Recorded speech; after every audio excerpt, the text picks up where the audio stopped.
तक ये लोग चलना है, जहां तक दौड़ना है ये लोग को दौड़े, और दौड़ाएंगे ये लोग को, हम दौड़ाएंगे, जमीन कम पड़ जाएगा ये लोग का।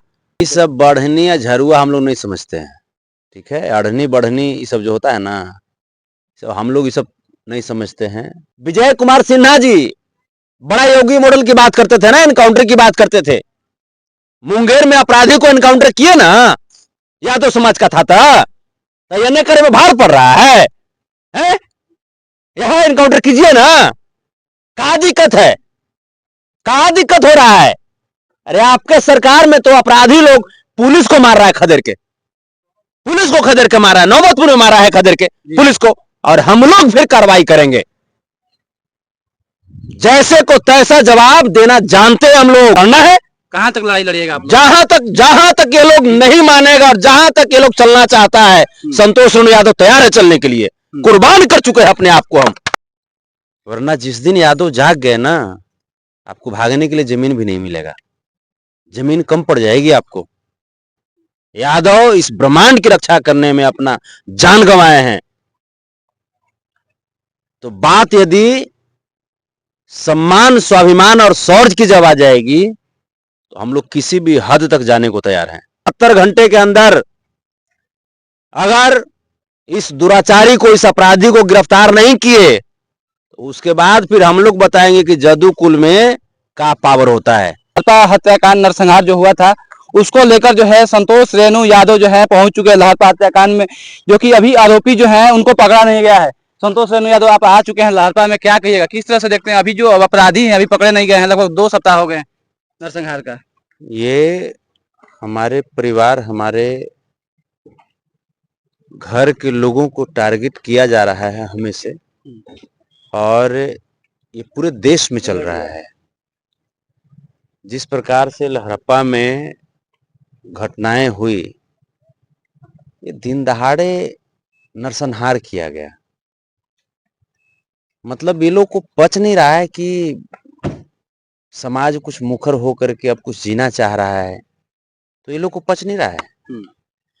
और सबसे ज्यादा तकलीफ मुझे नेताओं से होती है कि जो लोग लगातार पानी पी पी करके यादवों को गाली देते रहते हैं। मैं उनसे पूछना चाहता हूं कि ये यही यादव हैं जो आपके अत्याचार को बर्दाश्त कर रहे हैं। वरना जिस दिन यादव जाग गए ना, आपको भागने के लिए जमीन भी नहीं मिलेगा, जमीन कम पड़ जाएगी आपको। तो खून उबाल मार रहा है। जिस परिस्थिति में हम लोग अभी हैं, हम नहीं चाहते, क्योंकि हम कुछ भी बोलेंगे तो सरकार की तरफ से होता है कि भीड़ को उकसा दिया, ये कर दिया, वो कर दिया, तुरंत जेल में डालो, ये करो, वो करो। भरो जेल में डालो। कितना जेल में कितनी बार डालोगे और कितने साल तक डालोगे, कितने जन्म तक डालोगे? समाज की लड़ाई तो लड़ेंगे, और जो अभियुक्त जिसको आप बचा रहे हैं ना, उसको कार्रवाई तो झेलना पड़ेगा।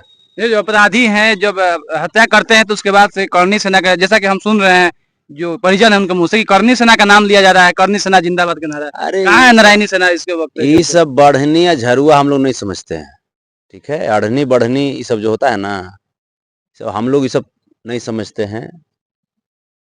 यादवों पे अत्याचार होगी तो किसी भी कीमत पे यादव बर्दाश्त नहीं कर सकते। और अत्याचार सिर्फ यादवों पे नहीं, किसी भी जात पे अत्याचार हुआ है तो यादव मुखर होकर के उसका पक्ष लिए हैं। यादव इस ब्रह्मांड की रक्षा करने में अपना जान गंवाए हैं। तो बात यदि सम्मान, स्वाभिमान और शौर्य की जब आ जाएगी, तो हम लोग किसी भी हद तक जाने को तैयार हैं। चाहे जेल भेजो, चाहे फांसी पे लटका दो, लेकिन जिसने किया है ऐसा, उस पर कार्रवाई तो करनी होगी। मैं सरकार को मैं चुनौती दे रहा हूं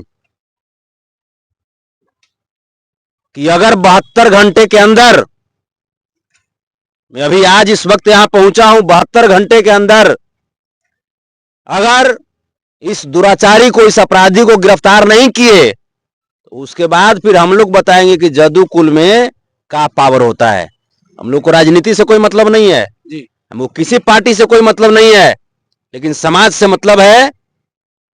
अगर हमारे समाज को कोई परेशान करेगा तो काला हो या गोरा हो, हम लोग चुप बैठने वाले नहीं है, उसका माकूल जवाब देंगे। तो अब अपराधी अभी खुलेआम घूम रहे हैं, जो जिनका नाम है, जिन पर अपराध का जो है नाम है, वो तो अभी पकड़े नहीं गए हैं, ना फिर प्रशासन के द्वारा अभी किसी को पकड़ा गया है। जो भी पकड़ाए हैं वो सरेंडर किए हैं प्रशासन। ये अपराधी जो हैं ये प्रशासन के गोद में बैठ करके अपराध करते हैं और प्रशासन मुख दर्शक बने हुए हैं। और ये सरकार को लग रहा है कि जादव के डरा करके और सत्ता में आ जाओगे तो जादव डरे वाला नहीं होता है, ठीक है। सबका जो रक्षा करता हो वो अपनी भी रक्षा करना जानता है। और बात सिर्फ यादव की यहाँ पे नहीं है, यहाँ पे जो जितने भी शोषित समाज के लोग हैं, क्योंकि जिनके ऊपर गोलियां चलाई गई उसमें और भी समाज के हमारे भाई थे, कुशवाहा जाति के भी लोग, कुशवाहा जाति के भी भाई थे। तो ये जो शोषित समाज को टारगेट कर रहे हो, ये किसी भी कीमत पे बर्दाश्त योग्य नहीं है और हम लोग इसका जवाब देंगे। माननीय न्यायालय से मैं गुजारिश करता हूं कि इसको स्वतः संज्ञान लेकर के राज्य सरकार पे सवाल दागें, गृह मंत्रालय पे सवाल दागें कि ऐसा क्यों किया जा रहा है, क्यों हमारे लोगों को टारगेट किया जा रहा है। मैं भाजपा में शामिल जितने भी हमारे समाज के नेता हैं, मैं सम्राट चौधरी से पूछना चाहता हूं कि आप समाज की बात करते हैं, क्या ये लोग जिन पे गोलियां बरसाई गई, जिनको मौत दे दिया गया, क्या ये आपके समाज के नहीं थे? और अगर आपके समाज के नहीं भी थे तो आप बिहार की सत्ता पे हैं। बिहार के 14.25 करोड़ आबादी के लिए कौन उत्तरदायी होगा? सम्राट चौधरी तो कहते हैं कि अगर कुशवाहा जाति का एक खून भी बहता है तो जो खून बहाएंगे उनका कतरा कतरा बहा देंगे। क्या कर रहे हैं वहां पे? जाति का भी तो ये हुआ है। तो क्या कर रहे हैं वहां पे? एक आरोपी तो गिरफ्तार नहीं हो रहा और जिसने गोली चलाया वो सम्राट चौधरी जी के बगल में बैठा हुआ रहता है। फोटो ही वायरल, फोटो वायरल है। नित्यानंद राय उनके साथ भी, आर के सिंह के साथ।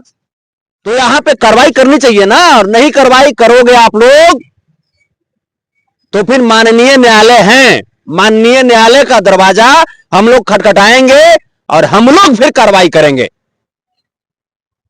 जैसे को तैसा जवाब देना जानते हैं हम लोग। हमारा संविधान हमें अधिकार देता है, माननीय न्यायालय हम लोगों के लिए भी है। न्यायालय तक हम लोग पहुंचेंगे। परिजन से मिले हैं, परिजन से क्या हुआ, क्या कह रहे हैं परिजन? क्या कहेंगे परिजन? क्या कहेंगे परिजन? उनके मुंह में अभी खून है। किसी का काम 2 दिन के बाद है, किसी का काम 4 दिन के बाद है। क्या बात करें उनसे? हम बात करने को क्या रह गया? उनके आंसू थमने का नाम ले तब तो बात कर पाएंगे हम लोग। तो सरकार से मेरी आग्रह है कि अपराधी को गिरफ्तार करो और खास करके विजय कुमार सिन्हा जी बड़ा योगी मॉडल की बात करते थे ना, एनकाउंटर की बात करते थे। मुंगेर में अपराधी को एनकाउंटर किए ना, यादव समाज का था तो ये करे में भार पड़ रहा है, यहां एनकाउंटर कीजिए ना। कहां दिक्कत है? कहां दिक्कत हो रहा है? अरे आपके सरकार में तो अपराधी लोग पुलिस को मार रहा है, खदेड़ के पुलिस को खदेड़ के मारा है, नौबतपुर में मारा है खदेड़ के पुलिस को। तुम लोग दर्शक बन करके बैठे रहिएगा? तो हम लोग जानते हैं, अपनी रक्षा करना जानते हैं, हम लोग लड़ाई लड़ना जानते हैं। अच्छा, यादव लोग को ही क्यों टारगेट किया जा रहा है? नौबतपुर में ही मारा गया है, यहाँ पर भी मारा गया, और कई जगह जो है हम लोग देखे कि मारा जा रहा है। ऐसा नहीं है कि शासन नहीं, इसलिए क्यों मारा? ऐसा नहीं है कि सिर्फ यादव को टारगेट किया जा रहा है। ये सब लोग जानते हैं कि यादव रक्षक होता है समाज का। ये जानते हैं कि यादव को कमजोर कर दोगे तो बाकी समाज डर जाएगा, इसीलिए यादव को टारगेट किया जा रहा है। इनडायरेक्ट रूप में तो सभी शोषित समाज को, चाहे बैकवर्ड हो, दलित हो, माइनॉरिटीज हो, सबको टारगेट किया जा रहा है। लेकिन चूंकि यादव रक्षक होता है, आगे बढ़ करके अपना सीना आगे करके और समाज की रक्षा करता है, इसीलिए यादव को टारगेट कर रहा है लोग। आगे लड़ाई लड़ना है, लड़ना है। कहां तक लड़ाई लड़िएगा आप? जहां तक ये लोग नहीं मानेगा और जहां तक ये लोग चलना चाहता है, संतोष रेणु यादव तैयार है चलने के लिए। कुर्बान कर चुके हैं अपने आप को हम। जहां तक ये लोग चलना है, जहां तक दौड़ना है, ये लोग को दौड़े और दौड़ाएंगे ये लोग को हम, दौड़ाएंगे, जमीन कम पड़ जाएगा ये लोग का। अभी आधे लोग गिरफ्तारी में हुए हैं, गिरफ्तार हुए सर। पूरा गिरफ्तार होगा और सबको सजा करवाएंगे, माननीय न्यायालय के दरवाजे को खटखटाएंगे। जो संविधान में अधिकार हमारा है वो अधिकार लेकर के रहेंगे। न्यायालय पर भरोसा है संतोष रेणु यादव? भरोसा है भाई, वही ना वो भरोसा है।